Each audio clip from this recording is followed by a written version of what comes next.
Hello everyone, I am नवीन कुमार और यहाँ पर एक कंपनी है जो कि स्टॉक मार्केट से पैसे उठाने का ट्राई कर रही है। कंपनी का जो नाम है वो एक बार यहाँ पर देखने को मिल रहा है, that is what TSC India limited. इसका जो IPO है लगभग कब 23 जुलाई से 25 जुलाई के बीच में खुलने वाला है। 70 का इन्होंने अपर बैंड सेट किया है, 2000 का लॉट साइज है। यहाँ पर 26 करोड़ रुपए टोटल उठान सारी है। जो कंपनी की पूरी वैल्यू लगाई जा रही है इस IPO के थ्रू वो है 98 करोड़ रुपीज़। कंपनी के जो प्रमोटर्स हैं, मालिक लोग हैं, उनके पास में 91% मालिकाना बिफोर द IPO था और आफ्टर द IPO 67% के आसपास में रह जाने वाला है। इंडिविजुअल जो रिटेलर्स हैं उनको 2 लॉट्स एटलीस्ट में अप्लाई करना पड़ेगा। और यहाँ पर नेक्स्ट यहाँ पर जो कंपनी है वो काम क्या करती है, तो ये एक बेसिकली देखा जाए तो जिन भाइयों को घूमने का या फिर कहीं जाने का अगर ट्रेवल प्लानिंग करनी है तो ये पर्टिकुलर कंपनी क्लाइंट्स को जो है वो सस्ते के अंदर में वो जो ट्रैवल प्लानिंग है वो करके देती है, क्योंकि इनका कोलेबोरेशन है एयरलाइंस के साथ में, ट्रैवल एजेंट्स के साथ में और सब जो जो भी सॉल्यूशंस प्रोवाइड करते हैं उनके साथ में। राइट, तो ये एजेंट्स जो होते हैं उनको भी अपना प्लेटफॉर्म यूज़ करने के लिए देती है। साथ में ही एजेंट्स जो हैं यहाँ पर अपना आपको रजिस्टर भी कर सकते हैं और यूज़र्स के लिए यहाँ पर ट्रैवल प्लानिंग भी कर सकते हैं। सो बेसिकली देखा जाए तो ये ट्रैवल सर्विस प्रोवाइडर है। राइट, और साथ में जो जितनी भी और भी सर्विसेज होती हैं बीच के अंदर में वो भी साथ में प्रोवाइड करते हैं to earn more margins. Right, तो नेक्स्ट यहाँ पर कंपनी की जो वैल्यू लगाई जा रही है उसके अंदर में जितना पैसा उठाया जा रहा है उसमें से 22 करोड़ रुपया तो जो है वर्किंग कैपिटल के अंदर में जाने वाला है। वर्किंग कैपिटल जो कंपनी रोजमर्रा का काम करती है उसके अंदर में टोटल 26 करोड़ उठा रही है, जिसमें से 22 करोड़ जाने वाले हैं। बाकी इसका मतलब 3.5-4 करोड़ रुपए जो कंपनी IPO लेके आ रही है उनको एज ए फीस देने वाली है। सो जो भी IPO को आज के दिन इस कंपनी को लेकर आने में मदद करें उनका नाम है expert global consultant private limited. That means ये ज़्यादा फीस तो चार्ज नहीं कर रहे हैं। राइट, तो आई थिंक वैल्यू जो है कंपनी के अंदर में फेयरली होनी चाहिए। लेट्स सी नेक्स्ट यहाँ पर कंपनी जो जितने भी IPO जब तक लेके आई है उनके अंदर में जो इन्होंने जो वैल्यू लगाई है दूसरी कंपनियों की, उनकी अच्छी वैल्यू लगाई है और आज के दिन भी उनकी जो वैल्यूएशन चल रही है वो ठीक ठाक पॉजिटिव ही चल रही है। जितने भी कंपनी IPO लेके आई अब तक उनका एक भी कंपनी का IPO नेगेटिव नहीं खुला है। सारे ही 2024 में 2025 में सब पॉजिटिव खुले हैं। और अभी जो उनका भाव चल रहा है, बिकॉज यूजुअली क्या होता है IPO के टाइम पे एक बार बूम बन जाता है तो ऊपर खुल जाता है फिर बाद में नीचे चला जाता है। तो ऐसा भी इसकी इस कंपनी इनकी जो कंपनी IPO लाई हुई है वो भी ऐसे सिचुएशंस देखने को मिली है कुछ कंपनियों के साथ में। सो लेट्स सी कि ये कंपनी कैसी रह सकती है फ्यूचर के हिसाब से, बिकॉज लिस्टिंग गेन मिलने की तो उम्मीदें नज़र आ रही हैं पास्ट ट्रैक रिकॉर्ड को देखते हुए। बट आई वॉन्ट से कि हिस्ट्री कभी मेरे को वो कहते हैं ना कि एक्सपीरियंस तब तक ही आदमी के पास में है जब तक किस्मत अच्छी है। राइट, तो नेक्स्ट अब लेट्स सी कि जो कंपनी पैसे उठा रही है उनका क्या काम करने लगे, वर्किंग कैपिटल रिक्वायरमेंट, बिकॉज जिस टाइप का कंपनी काम करे वर्किंग कैपिटल में ही खर्च करेगी। ऑफ कोर्स ही बात है। कंपनी को अगले दिन चला रहे हैं आशीष कुमार मित्तल जी, उन्हीं के पास में अच्छा खासा स्टेक है और इन्हीं की कंपनी में चलती है और चलने वाली है फ्यूचर आने वाले टाइम के अंदर में भी। कंपनी के अंदर में और ऑलरेडी शेयर होल्डर्स हैं जो पब्लिक शेयर होल्डर्स हैं, जैसे नीतिशा चौधरी, मनीष कुमार उत्सव, प्रमोद कुमार श्रीवास्तव। तो ऑलरेडी मतलब हमारे जैसे पब्लिक जो लोग हैं वो ऑलरेडी घुसे हुए हैं इसमें। कंपनी के ऊपर में टैक्स से रिलेटेड ऑलरेडी केस ठीक ठाक यहाँ पर चल रहे हैं। और यहाँ पर कंटिजेंट लाइबिलिटी की अगर हम लोग बात करते हैं तो ठीक ठाक कंटिजेंट लाइबिलिटी इनकी यहाँ पे देखने को मिलती है, जो कि मेनली टैक्स से रिलेटेड देखने को मिलती है, बिकॉज टैक्स से रिलेटेड 9 केसेज इन पे चल रहे हैं जिन पे अच्छा खासा इनको नुकसान हो सकता है।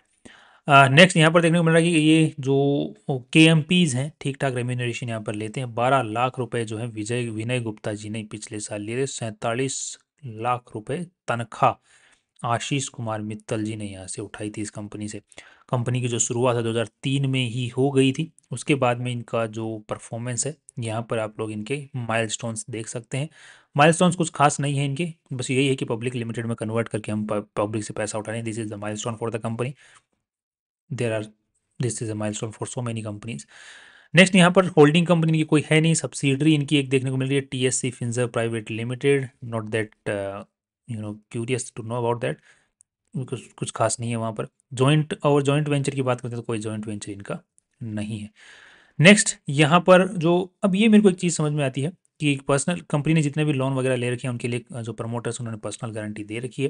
काफ़ी भाई लोग अपने इंडिया के अंदर में ऐसे भी हैं जो कि सोचते हैं कि मैं कोई भी धंधा कर रहा हूँ तो एक प्राइवेट लिमिटेड कंपनी खोल के फिर प्राइवेट कंपनी के लिमिटेड कंपनी के नाम पे लोन ले लूँगा और फिर कंपनी अगर डूब भी गई तो कोई दिक्कत नहीं है। कंपनी डूब गई तो वो जो मेरे खुद के एसेट्स हैं, जो घर हैं, बार हैं, उनको कुछ भी नहीं कर सकती है बैंक। अरे बकवास बातें हैं। कौन सा बैंक इंडिया के अंदर में कौन सी कंपनी को प्रमोटर की पर्सनल जो गारंटी है उसके बिना लोन देता है? कोई नहीं देता।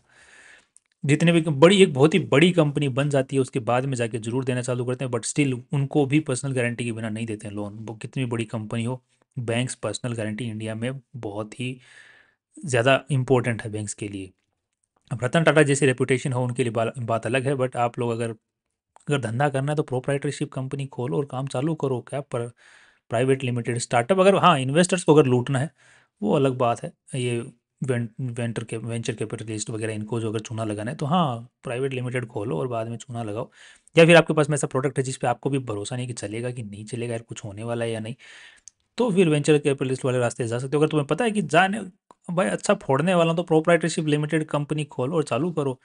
क्योंकि वो जो केस है आपका कि मैं बैंक से लोन ले लूँगा डूब जाएगा, फिर वो मेरा का बैंक कुछ नहीं बिगाड़ पाएगी, बैंक तुम्हारे घर बेच देगी पर्सनल गारंटी ले लिए बिना, वो काम ही नहीं करती।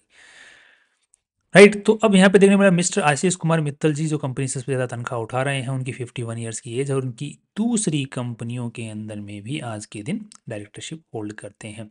दो सारी की सारी कंपनियां जो है प्राइवेट लिमिटेड ही है, कोई भी लिमिटेड कंपनी नहीं है। एंड यहाँ पर इनके पास में ठीक ठाक एक्सपीरियंस इस पर्टिकुलर सेक्टर के अंदर में देखने को मिल रहा है। इन्होंने जो तनख्वाह है जो पिछले साल ली थी 23-24 के अंदर में तनख्वाह ली थी वो 9 लाख की ली थी। यहाँ पर पेड ओके 33 लाख, तो ये मेरे को समझ में नहीं आ रहा है कि compensation remuneration paid during 23-24 by private limited subsidiary company, okay subsidiary company द्वारा 9 लाख और इस कंपनी द्वारा 33 लाख की इन्होंने तनख्वाह उठाई थी। अब यहाँ पे एक चीज़ और ध्यान में देखने वाली है कि ये जो अब उठाने वाले हैं ये 10 लाख रुपए पर मंथ इस कंपनी से तनख्वाह उठाने वाले हैं 2024 के बाद में। सो दैट्स ह्यूज, पर मंथ का इनका रेम्यूनरेशन हो सकता है। और 10 रुपये प्रॉफिट बिफोर टैक्स पे भी ये लेने वाले हैं, because the company is doing great in what company, because company के पास में सॉफ्टवेयर्स हैं और प्लेटफॉर्म प्रोवाइड करती है और लोगों को हॉलीडे प्लान्स पैकेज वगैरह बेचती है ट्रेवल प्लान्स बेचती है। ये कंपनी जितना भी प्रॉफिट कमाएगी टैक्स पे करने से पहले, ध्यान रखना, बैंकों का इंटरेस्ट पे कर दिया है, डेप्रिसिएशन चार्ज कर लिया गया है, सैलरी वैलरी सब कुछ पे कर दी गई, बट गवर्नमेंट को टैक्स पे करने से पहले जो प्रॉफिट बचा है उसके ऊपर में से 10% ये अपना कमीशन भी लेने वाले हैं प्रमोटर लोग। राइट, और 10 लाख रुपए तनख्वाह भी लेने वाले हैं। So that's huge number. So अच्छा खासा ये चूसने वाले हैं कंपनी को आगे आने वाले टाइम के अंदर में। ये तो एक जने की बात है। दूसरे जने की अगर हम लोग बात करते हैं तो दूसरा एक यहाँ पर है विनय गुप्ता जी। वो 5 लाख रुपए की तनख्वाह लेने वाले हैं पर मंथ, 60 लाख रुपए हो गई साल की, और 10% ये भी प्रॉफिट बिफोर टैक्स लेने वाले हैं। एक और आ गए, ओके एक और है पूजा मित्तल जी भी हैं, वो भी 3 लाख रुपए की तनख्वाह महीने की लेने वाली हैं और 10% प्रॉफिट बिफोर टैक्स भी लेने वाली हैं। भाई दो जने और आ जाओ, इसके बाद में प्रॉफिट पीछे बचेगा ही नहीं।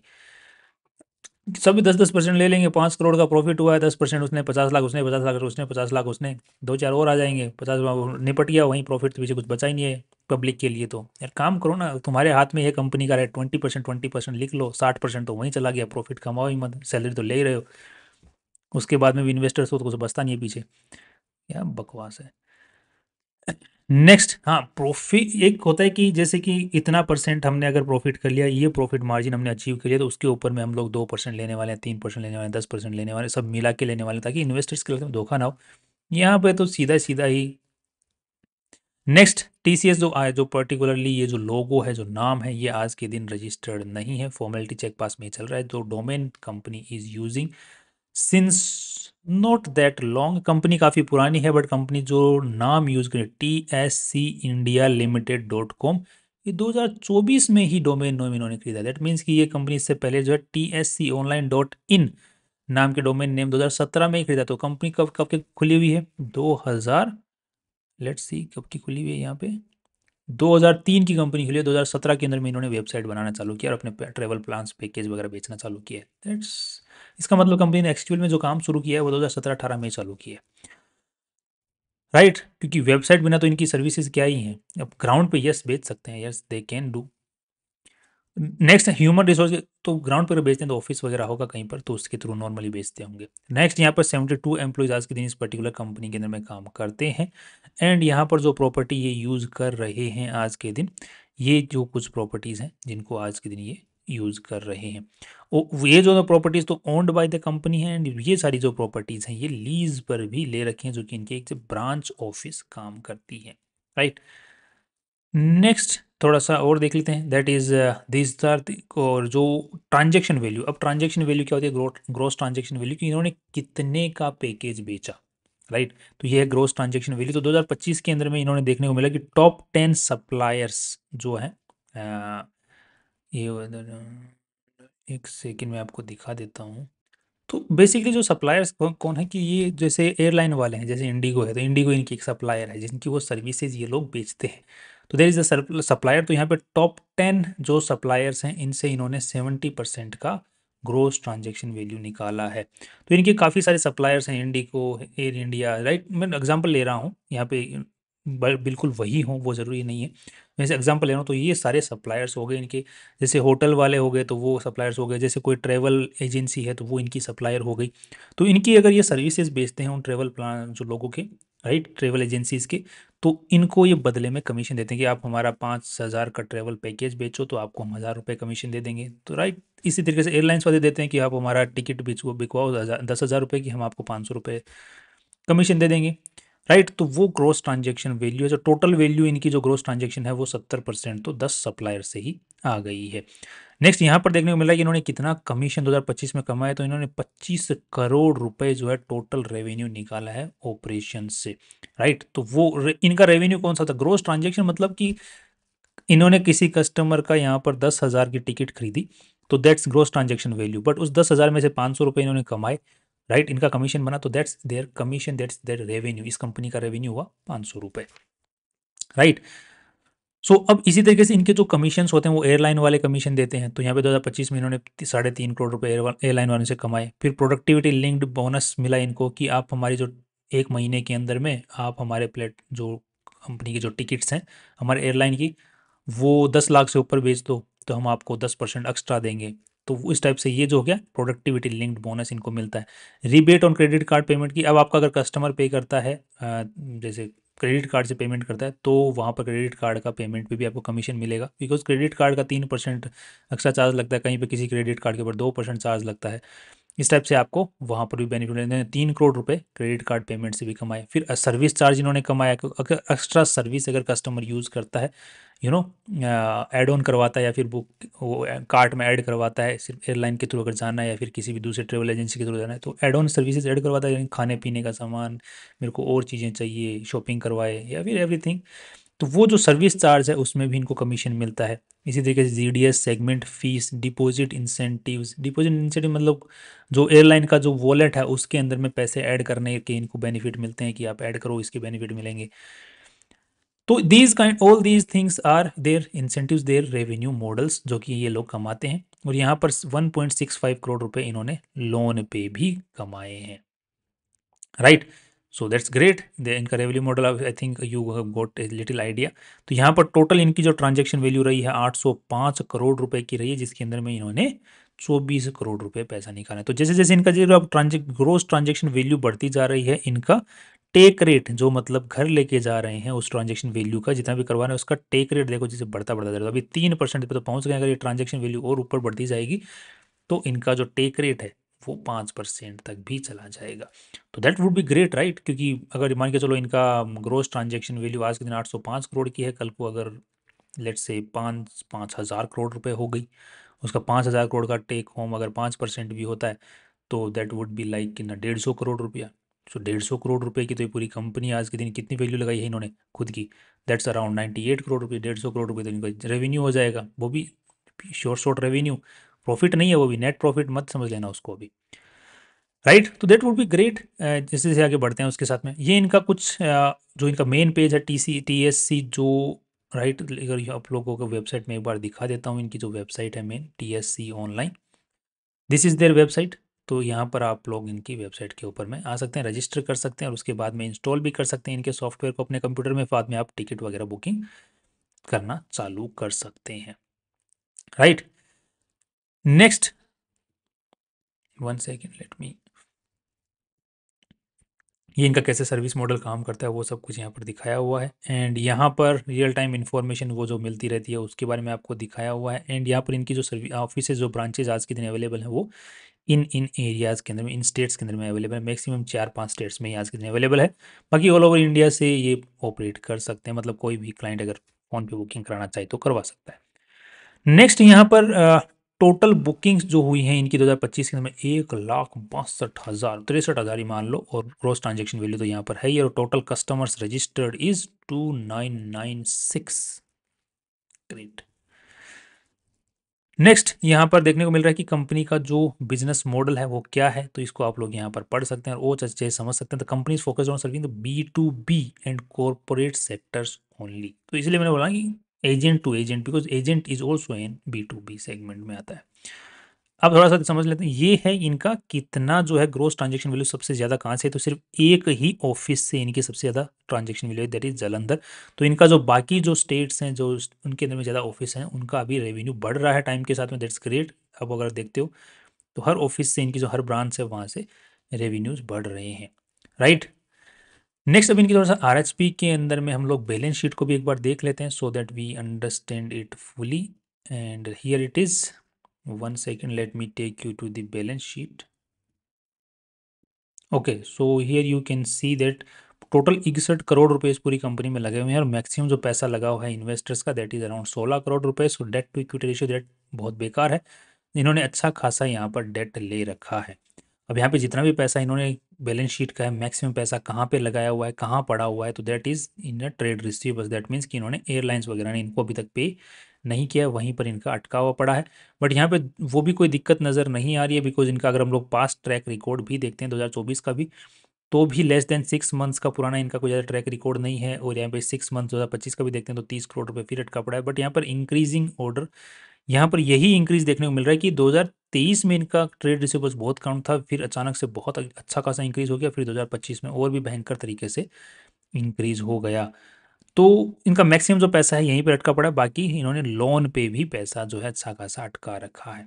सो मेनली इनकी बैलेंस शीट की कुछ ज़्यादा पावरफुल बैलेंस शीट नहीं है, सारा पैसा जो है या तो उधारी में पड़ा है या फिर उधारी में लेकर के उधारी में पड़ा है, राइट। सो इन्वेस्टर्स का यहाँ पे बैलेंस शीट की जो साइज मैक्सिमम अगर देखी जाए तो मुश्किल से 20 करोड़ की इनकी बैलेंस शीट की साइज है। नेक्स्ट यहाँ पर अगर रेवेन्यू देखा जाए तो कंपनी का इस रेवेन्यू अभी 25 करोड़ 78 लाख जैसे मैंने बोला, take rate is their revenue. So 26 crore इनका टेक रेट था। उसके बाद में इनका जो मेन खर्चा कहाँ पर होता है तो वो अदर एक्सपेंसेस में जा रहा है, और अदर एक्सपेंसेस इंक्रीजिंग ऑर्डर में जैसे जैसे ये बढ़ रहा है, उसके साथ में इनका कोई employ benefit expenses of course वो तो होगा ही। तो यहाँ पर इनका नेट प्रॉफिट बहुत अच्छा खासा है, निकाल ले पा रहे हैं 4.87 करोड़, सो 5 करोड़ के आसपास में। बट इनके अंदर में से ये बिफोर टैक्स क्या होता है, जैसे इन्होंने बिफोर टैक्स कमाया प्रॉफिट बिफोर टैक्स 6.71, तो आने वाले टाइम के अंदर में जो इनके 3 प्रमोटर्स हैं वो तीनों 6.71 के अंदर में से 60 70 17 17 लगभग कितना 700 7 21, तो लगभग 2 करोड़ रुपए वो लेने वाले हैं इसके अंदर में से आने वाले टाइम के अंदर में। तो वो 30% तो वही उठा ले जाएंगे। उसके बाद में फिर टैक्स वो निकालेंगे इसमें से, क्योंकि इसमें तो टैक्स तो पूरा पे करना पड़ेगा, तो 2 करोड़ रुपए इसमें से निकालेंगे तो पीछे कितने बचे 2.5 करोड़ रुपए। तो 2.5 करोड़ रुपए का प्रॉफिट आप निकालो 2.5 करोड़ के ऊपर में, राइट, क्योंकि वहीं से निकलेगा, बिकॉज पीछे तो उन्होंने छोड़ा ही नहीं ना। बिकॉज अल्टीमेटली देखो कि अगर आपने यहाँ पे 5 करोड़ रुपए कमाए तो वो बोल रहे हैं कि हम 10% वहाँ से लेंगे, तो 1.5 लाख यहाँ से, तो ये 2 करोड़ तो उन्होंने सीधे यहीं से ले लिए। अब यहाँ से तो सरकार बोलेगी नहीं, सरकार तो बोलेगी भाई तुम्हारे तुम्हारे पैसे जो प्रॉफिट बचता है उसमें से लो, राइट। तो उसमें से लेंगे तो फिर यहाँ पीछे तो 2.5 करोड़ ही बचेगा, राइट। तो 2.5 करोड़ के हिसाब से पी रेशियो निकाल लेते हैं, तभी वही हमारे से सही रेशियो रहेगा, राइट, रेट रहेगी। और कैश फ्लो की अगर हम लोग बात करते हैं तो आज के दिन भी कंपनी का जो कैश फ्लो है वो बहुत बेकार है, because of the trade receivable thing. अगर ट्रेड रिसीवेबल्स ना हो और ट्रेड पेबल को ट्रेड रिसीवेबल्स की अगर दिक्कत ना होना तो ये company is cash flow positive.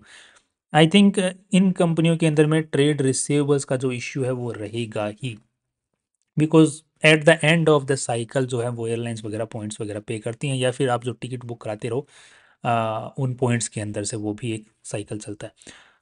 So it's kind of the value लगाई गई है इस कंपनी की वो तो ठीक ठाक लगाई गई है, but I am not so positive on the promoter side. उनके जो जो इंटेंशंस हैं उनके ऊपर में मेरे को काफ़ी ज़्यादा सवाल नज़र आ रहे हैं। So I will not go positive very positive on this company for the longer run, but I would definitely go for a shorter run. इस टाइप की एक कंपनी ऑलरेडी यहाँ पे स्टॉक मार्केट में काम करती है जिसको नाम है TBO टेक लिमिटेड, जिसका 70 का पी रेशियो चल रहा है। और इस कंपनी का यहाँ पर जो 2.5 के हिसाब से अगर हम लोग पी रेशियो निकालते हैं तो 2.5 के हिसाब से यहाँ पर 25-40 के आसपास का निकल के जाता है। अगर 4.5-5 करोड़ के आसपास में निकालोगे तो 5 करोड़ के हिसाब से 20 का पी रेशियो निकल के आता है, राइट। तो 20 का पी रेशियो तो काफ़ी अच्छा है, और 2.5 के हिसाब से 40 का, तो वो तो ज़्यादा, वो तो नॉर्मल ही है। सो हमें जीएमपी पे ही ध्यान रखना पड़ेगा बेसिकली देखा जाए तो, राइट। सो जीएमपी अगर पॉजिटिव रहता है तो शॉर्ट टर्म और लिस्टिंग गेन के लिए रह सकते हैं, बाकी हम लोग लॉन्गर टर्म का यहाँ पर फोकस लेकर के नहीं चलेंगे इस पर्टिकुलर कंपनी में। That's all from my side. कल फिर मिलते हैं इंपोर्टेंट वीडियो के साथ में। Finally see you tomorrow.